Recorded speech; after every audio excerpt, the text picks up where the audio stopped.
Sudhir sir, welcome to वीरल बयानी। कैसे हो आप सर? Thank you. मैं बिल्कुल ठीक हूँ। आप कैसे हैं? बिल्कुल ठीक sir. Sir firstly many congratulations Doordarshan join करने के लिए। क्या कहना चाहोगे? What inspired you sir? Thank you, thank you.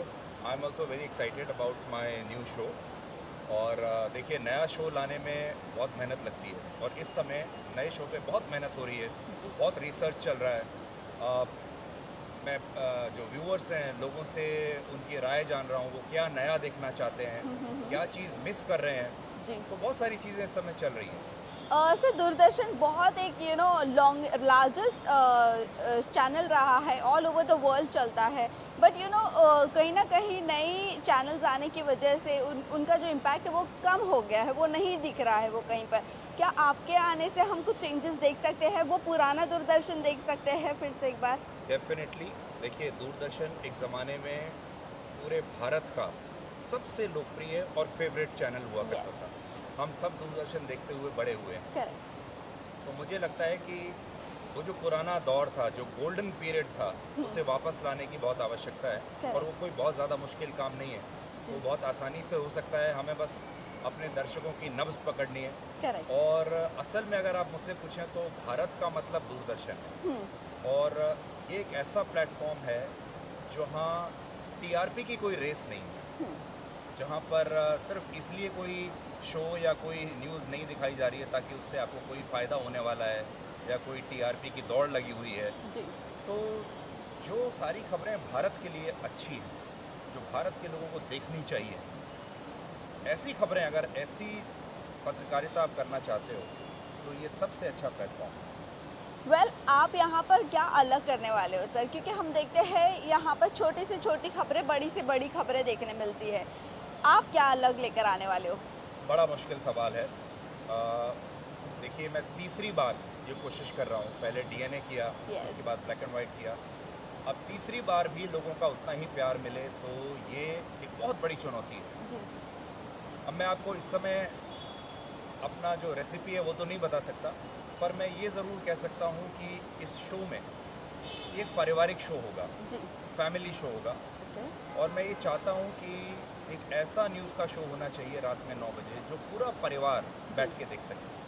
जिसमें आपके दादा-दादी भी हैं, आपके माता-पिता भी हैं, जिसमें बच्चे भी हैं, जी। छोटे बच्चे भी हैं, युवा भी हैं, और उनमें उनके सबके कुछ ना कुछ काम की उसमें खबर होनी चाहिए और उनकी आसान भाषा में होनी चाहिए।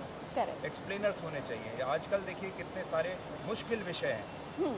जो लोगों को समझ में नहीं आते हैं। करेक्ट। उन विषयों को डिकोड करने की ज़रूरत है। तो अगर आप मुझसे पूछें तो मैं ये सारी खबरों को डिकोड करूँ, ओके। बहुत आसान भाषा में, सरल भाषा में, ताकि हमारे अगर दूर-दराज गाँव में एक व्यक्ति ऐसा बैठा हुआ है जो कि पढ़ लिख भी नहीं सकता, जी। और वो भी अगर ट्रम्प टैरिफ के बारे में जानना चाहता है, तो हम उसे अपने उस दर्शक के लिए डिकोड करेंगे। आखिरी के साथ दो सवाल जानना चाहूँगी। पहला सवाल तो ये रहेगा कि दूरदर्शन ज्वाइन करने का मकसद क्या था? अरे यार, देखो, ये- शो के बारे में ज़्यादा पूछ। सर अभी जो मैंने सवाल की थी उसका जवाब बता दोगे प्लीज़, कि डीडी ज्वाइन करने का मकसद क्या था? सबसे बड़ा मकसद ये है कि अब मैं लोगों की पत्रकारिता करना चाहता हूँ, ओके। लोगों के लिए काम करना चाहता हूँ। लोगों ने, इस देश के दर्शकों ने, इस देश के समाज ने मुझे इतना सब कुछ दिया, यहाँ तक पहुँचाया। अब मुझे ऐसा लगता है कि ये मेरी बारी है, ये मेरा समय है उन्हें वापस देने का। और अगर मैं लोगों के लिए कुछ करना चाहता हूँ और इस टीआरपी की रेस में दौड़ना नहीं चाहता हूँ अंधा होकर, तो ये सबसे अच्छा प्लेटफॉर्म है जी। जो कि देश सेवा भी कर सकता है, लोगों के लिए सही खबरें भी दे सकता है। और इसके ऊपर एक जो बाज़ारवाद आ गया है जर्नलिज्म में और मीडिया में, ये एक ऐसा चैनल है जिसके ऊपर बाज़ारवाद हावी नहीं है। हम्म। आखिरी सवाल सर, अ, आपका जो शो है पिछले शो से अलग होगा या सेम होगा? कितना डिकोड होगा, लेकिन कितना सिमिलर होगा, कितना अलग होगा? देखिए, मैं वैसे ही रहूँगा। जी। मेरी भाषा, मेरी सोच, मेरी पत्रकारिता वैसे ही रहने वाली है। प्लेटफॉर्म अलग होगा, जी। नाम अलग होगा, लेकिन मुझे लगता है कि वो आज के ज़माने का शो होगा।